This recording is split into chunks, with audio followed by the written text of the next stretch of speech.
Everyone, it's Jack from Cultaholic.com and we have just watched Backlash 2020. Now, the question on everyone's lips is, of course, what was Edge versus Randy Orton like? A match now infamously billed as the greatest wrestling match ever. Well, I think it's fair to say, first of all, that Edge and Orton did have a great wrestling match. A very, very good match, and one which can certainly be counted as amongst both of their greatest matches ever. Some of the greatest matches they've ever taken part in. This one certainly deserves its place in that list. But how much did the presentation of the match leave a sour taste in the mouth? How good was the match itself? And of course, who won? We will hopefully answer all that and more as we talk about what happened at WWE Backlash 2020.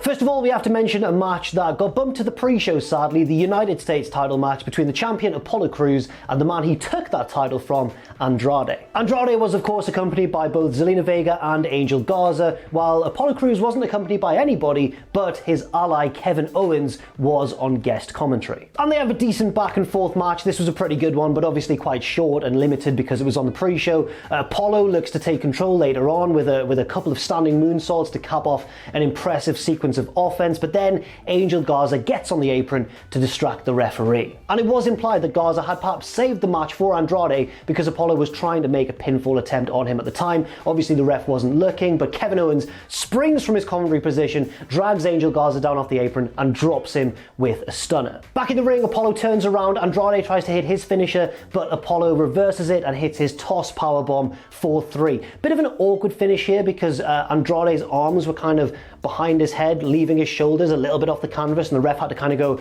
make sure your shoulders are down there. It impeded the finish slightly, but Apollo still got the win. Now on to the first match of the main show, with the new women's tag team champions Sasha Banks and Bayley defending their belts against the team of Alexa Bliss and Nikki Cross, and also the IIconics. It's worth noting here, of course, that Sasha and Bayley make separate entrances as Bayley's finishing off her backstage interview and Sasha just wanders off to make her entrance first. It's building the dissension between the pair, and obviously at some point they're going to break apart. But did it happen in this match? It actually didn't, as this match was wrestled in a fairly straightforward manner. Lots of obviously competitors involved in the match, which meant a lot of roll-up attempts and a lot of broken up pinfalls, a lot of attempted double team maneuvers and that sort of thing. Eventually Bliss looks to have the match won for her team with a twisted Bliss off the top rope onto Peyton Royce, but Sasha Banks dives into the ring, breaks up the pinfall and rolls up Alexa Bliss for the 3 count. This maybe felt a little bit rushed for my liking because with the amount of women in the match, it didn't really give any one person the chance to really shine,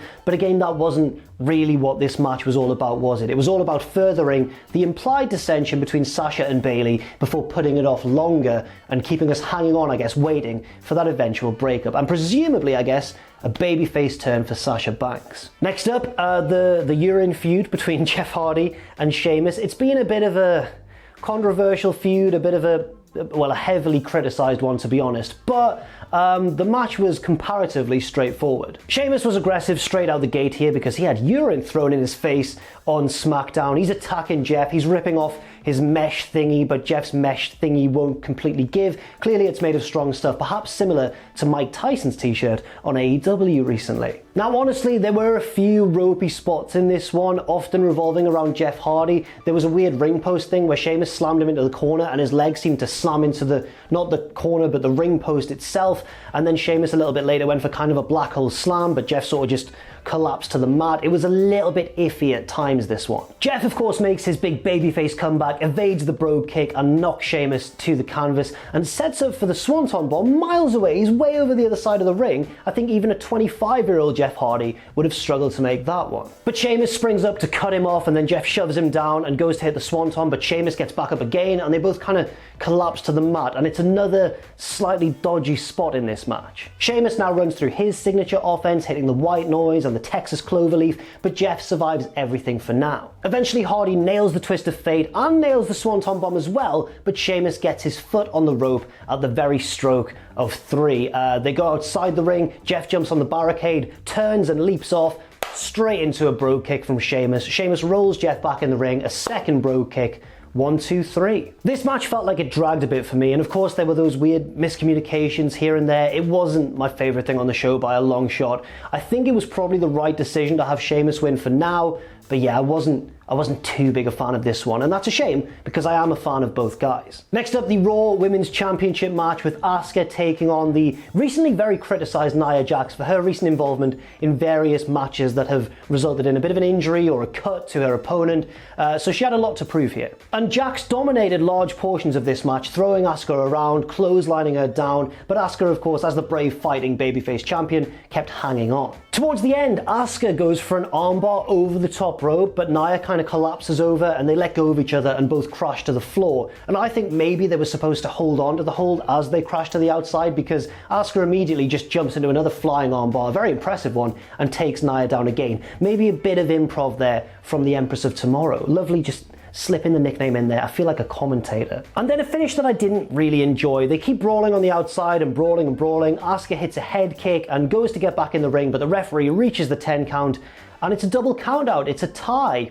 Bit of a weird finish there in my opinion. Neither of the women seemed too pleased at the early stoppage. Asuka leaps off the apron with a hip attack onto Nia, grabs her belt and heads for the back while we see the camera pan around and focus on Nia, who looks very vengeful. Yeah, I wasn't a big fan of this finish. Why couldn't they have Asuka win and look strong? You know, this is one of her first defenses, maybe her first defense of the Raw Women's Championship since winning it in that Money in the Bank match. I don't know, I would like to have seen Asuka go over clean here, but maybe they're going to set up for a rematch down the line. Next up, the Universal title match pitting Braun Strowman against both Miz and Morrison in 2-on-1 handicap action, but in an interview before the match, Miz and Morrison find out that they're not going to become co-Universal champions if they win. It's whoever gets the pinfall or submission that does. Oh, friendship is torn asunder in moments like this. The heels enter first and then show their song, Hey, Hey, Hey, Ho, Ho. The Universal Champion has got to go on the Tron. To be fair, it's quite a funny song, but it's cut off halfway through by the entrance of Braun Strowman. And this match is really a pattern of the heels using the numbers advantage and trickery and misdirection to really team up and chip away at the much larger, more powerful man. But then at one point, Strowman just fights back and KOs John Morrison with a lovely right hand. Big Show would be proud. Strowman then runs wild for a little bit, but falls victim to his greatest and most deadly foe, the ring post. Yes, he charges, as he does at every match, straight into the ring post, and not long after that, Miz and Morrison take him down with a skull-crushing finale / springboard stomp from Morrison combo. It looks really good. Morrison makes the cover, he is the legal man, the referee gets down to count, but Miz pulls him off. And they obviously look at each other like, what are you doing? What are you doing? And then Miz realizes, oh no, I'm in the wrong here. He puts Morrison back on Strowman, but Strowman by this point has had enough time to recover and kicks out. And that is the window of opportunity that Braun needs to win this match, hitting Miz with a huge choke slam, catching Morrison with a running power slam, and picking up the victory. Now, obviously Strowman should have won, and I'm not arguing about that, and I know that he beat two guys as well, but did this really make him look like a strong champion? I mean, he kind of got a bit lucky, didn't he? I know that we don't know if he would have kicked out of that double team finisher, but he was down for a while, and then I think only kicked out of the second pinfall attempt at 2.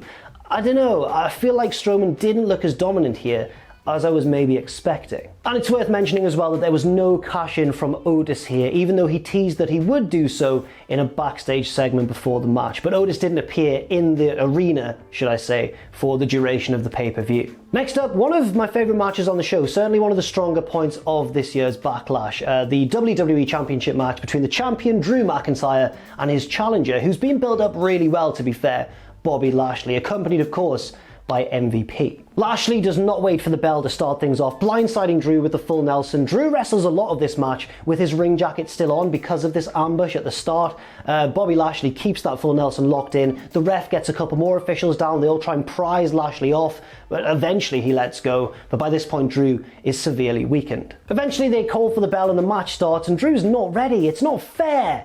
Lashley takes him down and Drew just kicks out at 1. At one point they spill to the outside, Lashley goes to hit a big power move on Drew and almost drops Drew on his head. I think Drew just tucked his chin at the last second, but it looked very scary. Lashley sets up for a spear, but Drew turns and suplexes him into the barricade. The action in this one was really physical, really hard hitting, and I think really effective as well. Back in the ring and Lashley is once again in control, but Drew is just kicking out of everything, often at the count of 1. So MVP on the outside goes, right, Bobby, give him something he can't kick out of. That's right, the inside cradle. No, of course MVP means the full Nelson, but Lashley is not able to lock it in, and Drew regains control once again. Lashley gets a crossface locked in, but Drew stands up and looks like he's going to hit a tombstone pile driver, but Lashley rolls out of it and gets an ankle lock, which Drew then has to fight out of. And I'm thinking, whoa, where did all these callbacks come from? And to be honest, it wouldn't be the last time we'd see old moves for the rest of this pay-per-view. Quite a lot were coming in that Edge versus Orton match. Drew sets up for the Claymore doing the 3-2-1 countdown. He runs, but Lashley hits the spear, 1-2, and Drew McIntyre bravely kicks out. So brave. And that is when Bobby Lashley's wife, Lana, yes, it's his real wife, becomes his undoing. She heads down to ringside. Obviously, MVP is not happy about her being there. Lana gets on the apron, and back in the ring, Drew headbutts Lashley. He stumbles into Lana, and she falls off the apron, wiping out MVP as well on the outside. Back in the ring, Lashley turns around all disorientated, straight into a Claymore kick, and Drew McIntyre, correctly I think, retains his WWE title. This was a good match. This was the best thing on the show so far.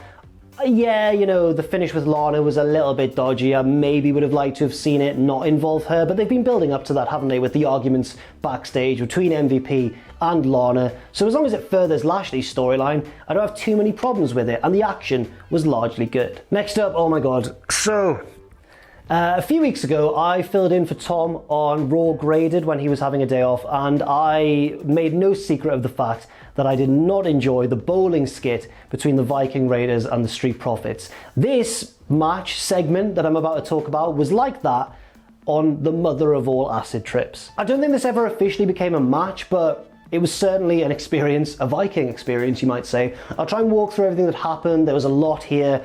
It was the latest installment in these cinematic matches that have been attempted by various different promotions to varying levels of success. I mean, WWE have done cinematic matches better than this one for sure. So it starts in the parking lot. The Raiders and the Street Profits are brawling, and then I think Eric gets slammed onto the hood of a car, and the windshield cracks, and the alarm goes off, and they're all like, oh no, that's Braun Strowman's car, and they all run away. They brawl into the backstage area. The Street Profits get golf clubs, the Viking Raiders get shields, and one of them's got an axe and one's got a bowling ball, and it's all references to the skits they've been doing in previous weeks. It's storytelling at its purest, guys. But they all put their weapons down and agree to fight like men. It doesn't last for very long though, because Ivar at one point finds the bowling ball again and rolls it very slowly into Montez Ford's crotch. It's edited to look really good, except it looks really bad. Also, at various stages, Ivar just fades into this dreamlike state where he dreams about the previous vignettes we've seen, as though we didn't see them enough times,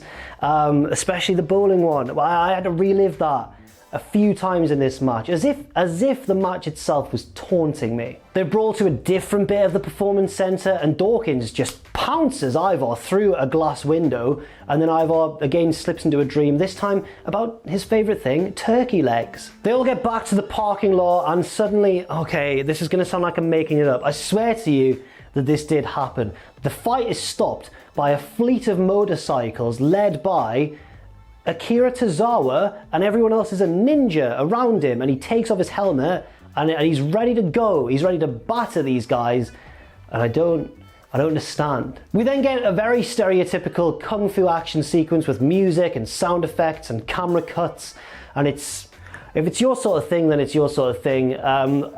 It wasn't, the jokes were not landing for me at this stage. The Viking Raiders and the Street Profits team up, they get their own little logo on the screen, and they start beating up all the ninjas. I sound like I'm making it up, I'm not. And eventually it looks like they're standing tall, it looks like they've won this epic parking lot brawl. But then Tozawa unveils his secret weapon, a huge, really tall ninja dude. I think it's that really tall, really muscular guy from the Performance Center, but I can't remember his name. Please do let me know who that was in the comment section down below. He was wearing a mask, but also he was absolutely huge and jacked, so it's quite obvious who it was. I just can't remember his name. He pulls out a sword, and obviously the Viking Raiders and the Street Profits are like, we've had enough of this, and they run away up some very strategically placed crates or production boxes to the top of a big truck. And one by one, they all get knocked into a big dumpster, as the Americans say, next to the truck. They all fall in or jump onto each other, and all four guys are in amongst all of the garbage, and it looks like the big finish, but don't worry,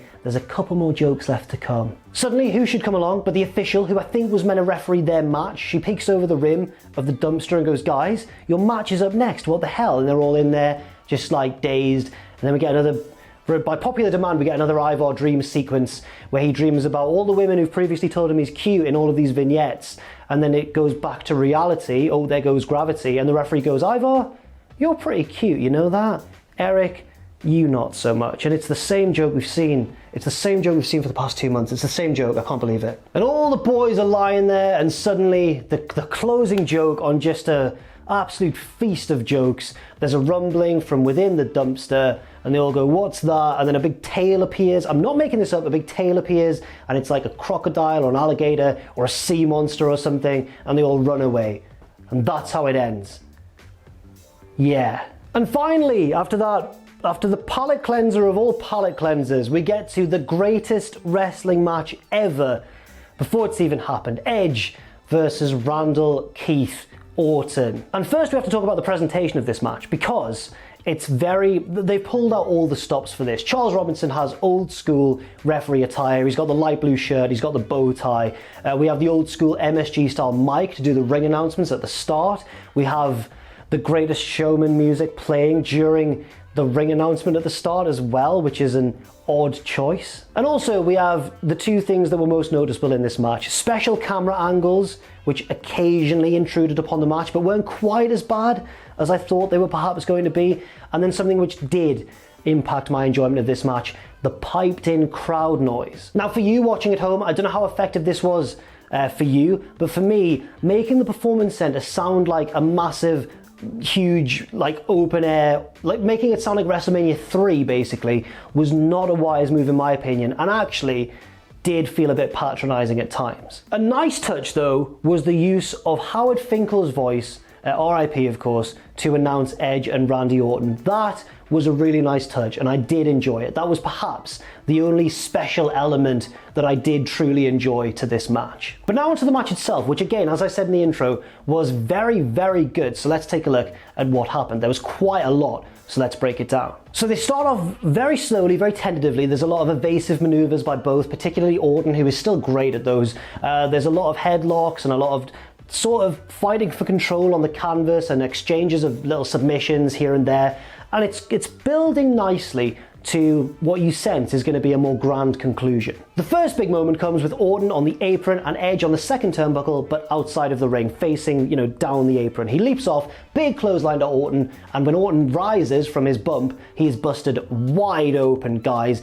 Now, I enjoyed the spot, but I would have perhaps chosen a spot where it was more obvious that he'd been hit in the face. I don't know, it wasn't too big a deal. Edge is now in control, but Orton goes for his first RKO attempt of the match, just out of nowhere of course. Edge avoids it, and they fight towards the announce table. Now Orton is way back in control, and he gets Edge over the announce table, and I think says, "I'm gonna effing kill you."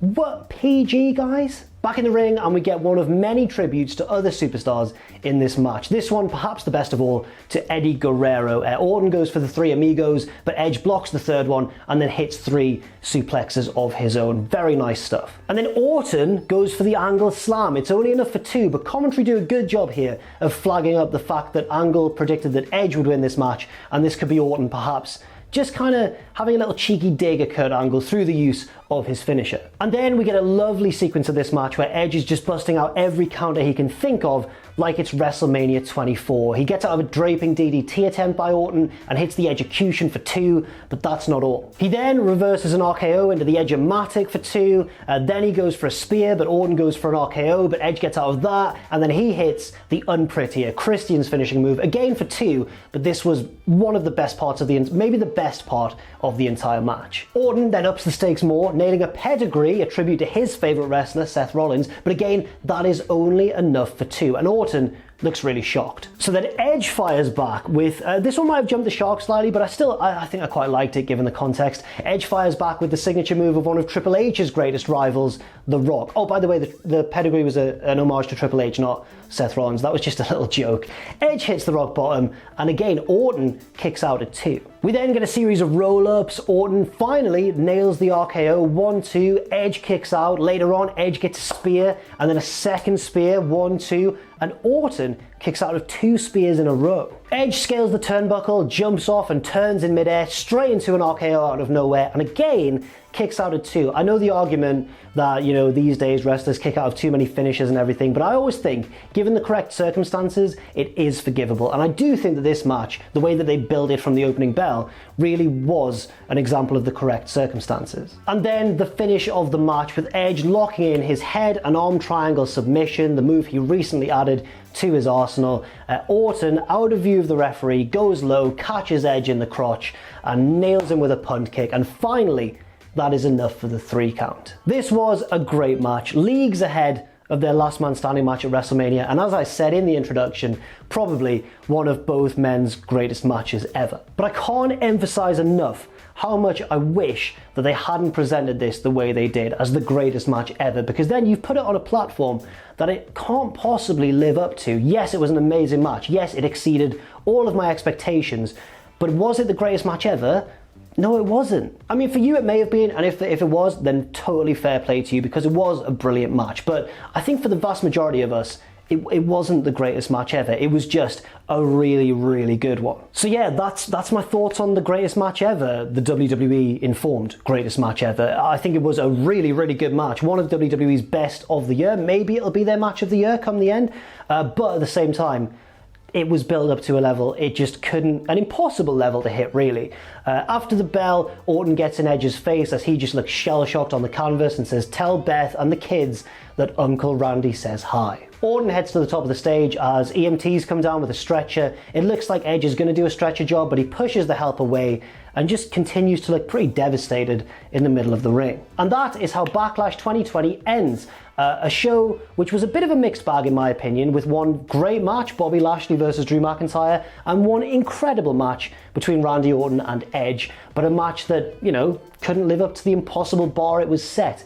I still think it was great. Both guys deserve all the credit in the world, and it's worth repeat viewing. It was a very, very good match. But let me know what you thought of it in the comments section down below. Thank you very much for watching this video. I've been Jack from Cultaholic.com. Make sure you stay safe out there given the current global circumstances and everything. Stay positive, and I'll see you very soon.